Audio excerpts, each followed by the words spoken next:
Hello dear class 10th students, we are ready to go for the examinations, board examinations in coming 3-4 months, and I hope you are preparing for your best because हम सब लोग चाहते हैं that maximum marks gain करें.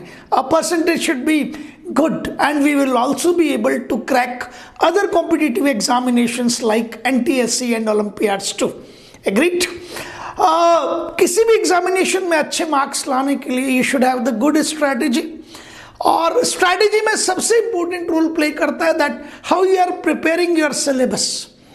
तो ये जो syllabus है ये बहुत बहुत इंपॉर्टेंट है, and because of covid classes नहीं लग पाई थी तो सीबीएसई बोर्ड ने सिलेबस को रिड्यूस किया था, और अच्छे मार्क्स लाने के लिए टू स्कोर गुड हमें उस रिड्यूस सिलेबस का ट्रुथ मालूम होना चाहिए. ठीक है ना. तो आज बहुत सिंसियर नोट पे मैं आप सब लोगों से डिस्कस करूंगा कि रिड्यूस सिलेबस का ट्रुथ क्या है. तो as far as science is concern it is having the 3 parts.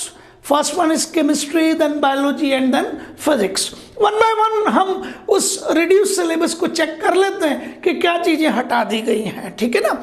यदि आप केमिस्ट्री की बात करेंगे सबके सब लोग, तो मेटल्स एंड नॉन मेटल्स में से मेटलर्जी का जो पोर्शन था, ओर्स से रिलेटेड बातें, और ओर्स से हम और एनरिचमेंट को लेकर प्योर मेटल तक को अचीव करने के जितने भी प्रोसेस थे वो सारे के सारे which are known to be as metallurgical process. Agreed. वो सब के सब विड्रॉ कर लिए. ठीक है.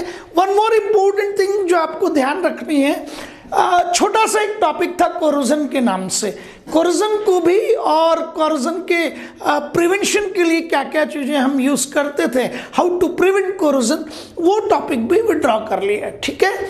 यहाँ मेरा छोटा सा हिंट आपको दे रहा हूँ कि कोरोजन को प्रिवेंट करने के लिए एक बहुत इंपॉर्टेंट प्रोसेस था अलॉइंग. वो अलॉइंग आप जरूर पढ़ लीजिएगा. आप पढ़ लीजिएगा अलॉयस के बारे में. ठीक है ना. Alloys are, what are the alloys, how to form the alloys, how alloys are able to prevent the corrosion, वो पढ़ना बहुत ज़रूरी है. क्यों? क्योंकि मेटल और नॉन मेटल के साथ में अलॉय को भी आप पढ़ेंगे, it will be an added advantage. ठीक है. तो सिर्फ यहाँ कह रहा हूँ, बाकी आप चाहें तो प्रिवेंशन कोरोजन का यदि करना है, पेंटिंग हम कर देते हैं, गैल्वेनाइजिंग हम कर देते हैं, बट यदि आप इस अलॉइंग प्रोसेस पे जहाँ हम अलॉय फॉर्मेशन करते हैं, आपको एक टिपिकल अलॉय मिलेगा जिसे हम स्टील कहते हैं. ठीक है. किस तरीके से हम आयरन को स्टील में कन्वर्ट करते हैं, क्या क्या कंटेंट आपके पास स्टील में होता है, कितना % कार्बन होता है, इन सारी चीज़ों पे नज़र रखिएगा, because these are important not only from the point of view of competitive examination but from point of view of your study enrichment. ठीक है ना. बहुत छोटी सी चीज़ें हैं, मुश्किल से 2 या 3 मिनट लगेंगे, वो जरूर पढ़ लीजिएगा. ठीक है. ये चैप्टर है कार्बन एंड इट्स कंपाउंड. आगे चल के केमिस्ट्री का एक बहुत बड़ा पोर्शन होता है. केमिस्ट्री को 3 पार्ट्स में डिवाइड किया जाता है, ऑर्गेनिक, इनऑर्गेनिक एंड फिजिकल. तो जो ऑर्गेनिक केमिस्ट्री का कंप्लीट पोर्शन है, it is the study of carbon and it's compounds. मैं यहाँ बहुत डिससेटिस्फाइड हूँ by the work of CBSE. यहाँ क्या किया है, नॉमेनक्लेचर एक पार्ट आईयूपीएससी के अकॉर्डिंग आप कार्बन एंड इट्स कंपाउंड्स का नॉमेनक्लेचर करते हैं ना. उस नॉमेनक्लेचर में से क्या क्या विड्रॉ कर लिया हमने. नॉमेनक्लेचर में हम उन जितने भी कंपाउंड्स हैं which are containing halogens, alcoholic groups, aldehyde, ketone, then it is alkene and alkyne. ये जितने भी फंक्शनल ग्रुप हैं, either alkene, alkyne, alcohol, aldehyde, ketone, halogens. Halogens means bromine, chlorine. Is that clear? इन सबको, iodine, इन सबको withdraw कर लिया है. But मेरे ख्याल से आपको नॉमेनक्लेचर कंप्लीट पढ़ना चाहिए, कंप्लीट पढ़ना चाहिए. तो आई सजेस्ट यू पीपल कि आप नॉमेनक्लेचर कंप्लीटली पढ़ें. छोटा सा एक डिफरेंस होता है सैचुरेटेड और अनसैचुरेटेड हाइड्रोकार्बन्स का, उसको भी पढ़ लीजिए. ऑल्दो ये पूरा पोर्शन विड्रॉ कर लिया गया है. ठीक है ना. लेकिन मैं आपको सजेस्ट करता हूं कि पढ़ लीजिए. क्यों? क्योंकि ये सारी चीजें छोड़ देंगे तो नॉमेनक्लेचर में कुछ बचता ही नहीं है. ठीक है. और जिस चीज को आप छोड़ सकते हैं, दिस इज एथेनॉल, जिसे आप एथिल अल्कोहल कहते हैं. This is ethanoic acid, agreed, जिसे आप एसिटिक एसिड कहते हैं, ठीक है ना, लाल चींटियों से मिलता है, ठीक है। ये प्रिपरेशन, मेथड ऑफ प्रिपरेशन और इनकी केमिकल रिएक्शंस हटा ली गई हैं, विड्रॉ कर ली गई हैं, डिलीट कर ली गई हैं, तो ये पोर्शन कहीं से कनेक्टेड नहीं है, तो यहां मैंने स्टार लगा रखा है, यू कैन लीव इट, ठीक है, आप इसे छोड़ सकते हैं। ये जो नोमेनक्लेचर वाला पोर्शन है आप इसे जरूर पढ़ लीजिएगा, ठीक है। यहां मैंने आपको बता दिया, बेसिक मेटलर्जिकल प्रोसेस को छोड़ दीजिए, कोरोना एंड आपका कोरोजन एंड कोरोजन प्रिवेंशन को छोड़ दीजिए, अलॉइंग को आप पढ़ लीजिएगा, ठीक है ना। चलिए बायो पे आते हैं, और यहां थोड़ी सी स्थिति खराब है, ठीक है। There is going to be a very important chapter, control and coordination.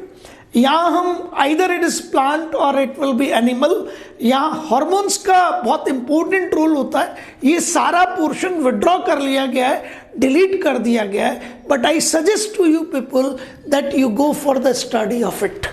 आगे जितने भी कॉम्पिटिटिव एग्जामिनेशंस देते हैं आप, नॉट ओनली मेडिकल एंट्रेंस और इंजीनियरिंग एंट्रेंस, कई लोग एनडीए का एग्जाम देते हैं, ठीक है, various other kind of examination, आगे चल के सिविल सर्विसेज में भी, जनरल साइंस में इससे रिलेटेड, कई लोग कलेक्टर साहब बनना चाहते हैं ना, आगे चल के आप प्रिपेयर करेंगे ही करेंगे, वहां भी जनरल साइंस का जो आपका पेपर है, पोर्शन है, वहां इससे रिलेटेड क्वेश्चंस आते हैं। तो आप plant movement and then plant and animal hormone, इन्हें कंप्लीटली पढ़िएगा।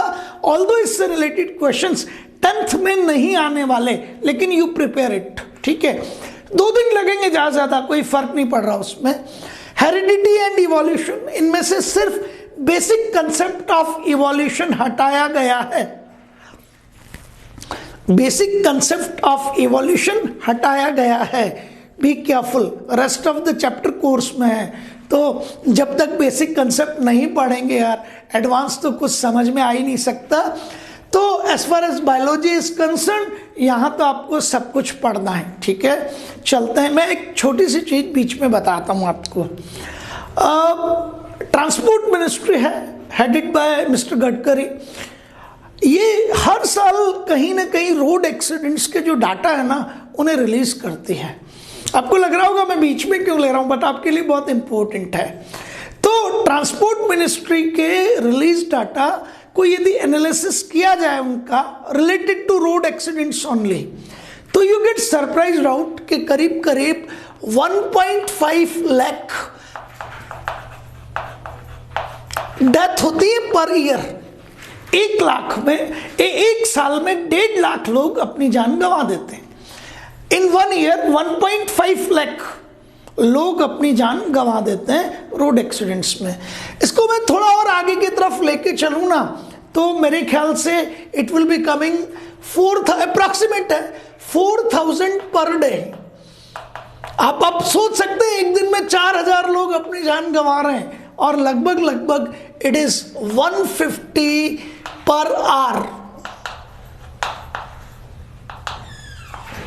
अब 1 घंटे में यार 150 लोग मर जाते हैं रोड एक्सीडेंट्स में इन 1 आवर।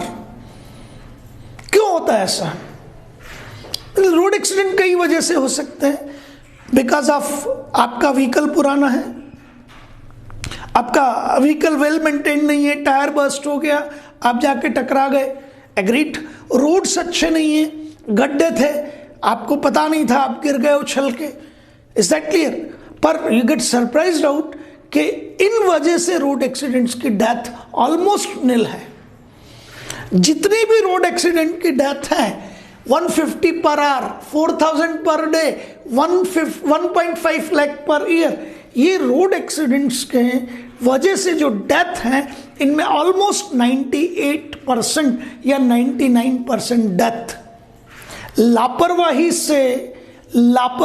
से व्हीकल चलाने की वजह से होती हैं, ओवर स्पीडिंग की वजह से होती हैं, ओवरटेक करने की वजह से होती हैं। इंसान लापरवाही कर रहा है, किसमें? लापरवाही सिर्फ व्हीकल चलाने में। और कॉस्ट क्या है उसकी? वो अपनी जान गंवा रहा है, पूरा परिवार उसका बर्बाद हो रहा है। तो ये जो लापरवाही है ना, किसी भी जगह की जाए, चाहे आप व्हीकल चला रहे हैं ठीक है, चाहे अपनी कंपनी चला रहे हैं, चाहे आप स्टडी कर रहे हैं, लापरवाही हमेशा ही बड़ी खतरनाक होती है, बहुत खतरनाक होती है। तो पढ़ते समय भी आप लापरवाही ना बरतें। आपको मालूम ही नहीं है कि सिलेबस में से क्या हटा दिया गया है, कौन सी चीज हटाने के बावजूद भी पढ़नी है। अब आप नॉमेनक्लेचर को ढंग से नहीं पढ़ेंगे यार, आप तो कहेंगे हटा दिया नॉमेनक्लेचर, इज दैट क्लियर? फंस जाएंगे ना आप, क्यों? क्योंकि आप लापरवाही कर रहे हैं। Is that clear in your mind? आपके पास में ये मेटलर्जिकल प्रोसेस जो बहुत बोरिंग होते थे, बड़ी मुश्किल से याद होते थे, अब ये हटा लिए गए, आप जबरदस्ती उन्हें पढ़ रहे हैं, रट्टा मार रहे हैं, अपने 4-5 दिन खराब कर दिए उसमें। It is nonsense. इसी को लापरवाही कहा जाता है। लापरवाही किसी भी फॉर्म में हो सकती है। It is insincerity. Is that clear in your mind? तो वो लापरवाही से बचिए। क्यों? क्योंकि इतनी खतरनाक है ये सारी की सारी चीजें। तो केमिस्ट्री में मैंने बता दिया आपको, मैंने बायोलॉजी में बता दिया, फिजिक्स में ध्यान रखिएगा human eye and colourful world, यहां से आपका जितना भी पोर्शन था related to eye and eye defect, various kind of defect, ठीक है ना, दूर दृष्टि दोष कहते हैं कई बार निकट दृष्टि दोष कहते हैं, ठीक है। ये जितने भी डिफेक्ट थे और इनके करेक्शंस थे ये हटा दिए गए। थोड़ा सा डिफिकल्ट पोर्शन है ये, यदि आप इसे कंट्रोल नहीं कर पा रहे हैं तो आप छोड़ दीजिए इसको, क्योंकि कुछ नहीं आना है। Defect and their removal, eye defect and their removal या eye defect and their correction, कौन सा लेंस यूज करना है, किस पावर का लेंस यूज करना है, पॉजिटिव डायोप्टर्स यूज करना है, +1.5D या -1.5D, D means what? Dioptre. तो कोई जरूरत नहीं है उस तरह के करेक्शंस की। These all get removed of from the syllabus, हटा दिया ये पूरा का पूरा सिलेबस में से। और आपके मिरर्स और लेंसेज के जो यूजेस थे उनको भी विड्रॉ कर दिया गया। It is application of mirror and lenses, so forget about it. लेकिन जो लेंस और मिरर से रिलेटेड कंसेप्चुअल सारी की सारी चीजें हैं, जो न्यूमेरिकल्स हैं, वो आपको करने ही करने हैं। इमेज फॉर्मेशन, मैग्निफिकेशन, ये सारे क्वेश्चंस करने हैं आपको, बहुत जरूरी हैं, ये नहीं हटाए गए। मैग्नेटिक इफेक्ट ऑफ करंट में बेहद बकवास चीज थी, that was AC and DC generator. ये सद्बुद्धि दी गई है सीबीएसई को कि इन्होंने ये बेकार सी चीज हटा ली है, तब उसका कंस्ट्रक्शन, उसकी थ्योरी, न एसी जनरेटर न डीसी जनरेटर नहीं पढ़नी है, छोड़ दीजिएगा आप, ठीक है। लेकिन बहुत इंपॉर्टेंट चीज है, डोमेस्टिक सर्किट को भी विड्रॉ किया गया है। लेकिन डोमेस्टिक सर्किट को विड्रॉ करना पॉसिबल नहीं है। देखो, आपके और मेरे घर में we are dealing with alternating current, is that clear? All India level पे 220 वोल्ट सप्लाई मिलती है डोमेस्टिक आपको, 220 volt and 50 hertz, 220 volt 50 hertz. जितने भी अप्लाइंसेस हमारे घर में होते हैं वो पैरेलल में कनेक्टेड होते हैं, और अपने अप्लाइंसेस के प्रोटेक्शन के लिए हम मिनीचियर सर्किट ब्रेकर्स, MCBs यूज करते हैं। एंड बेसिकली वो फ्यूज है, इट इज अ फ्यूज। तो इलेक्ट्रिक पावर आपके कोर्स में अभी भी सीरीज एंड पैरेलल कॉम्बिनेशन आपके कोर्स में है, ठीक है। करंट कैलकुलेशंस आपके कोर्स में है, ओम्स लॉ आपके कोर्स में है। तो ये आपका डोमेस्टिक सर्किट्स वर्चुअली हटाया गया है, अल्टीमेटली रियली में तो ये आपके कोर्स में है। तो फ्यूज कैलकुलेशन से रिलेटेड क्वेश्चन भले आपको डायरेक्टली ना दिखे, इनडायरेक्टली आपको मिल सकता है। तो डोमेस्टिक सर्किट्स को पढ़िएगा, आगाह कर रहा हूं आपको, it is necessary for you because indirectly it is in your course. और एक बहुत बेकार सी चीज थी source of energy, renewable sources of energy, non renewable sources of energy, tidal power क्या है, सोलर पावर क्या है, और बहुत बकवास सी जनरल साइंस की चीजें थी, जबरदस्ती यहाँ डाली हुई हैं। फॉरगेट अबाउट इट, अपना टाइम खराब मत कीजिएगा। तो डियर स्टूडेंट्स, मैंने आपको जितनी भी फैक्चुअल थिंग्स थे related to the reduce syllabus on to the name of the truth of reduce syllabus वो बता दिए हैं। साइंस वाला काम मैंने पूरा कर दिया है। नेक्स्ट वीडियो में मैथ्स में क्या हटाया है, क्या पढ़ना है, क्या नहीं पढ़ना है, वो सब लेके आ रहा हूँ। बस इंतजार कीजिए और पढ़ते रहिए। शुक्रिया, थैंक यू।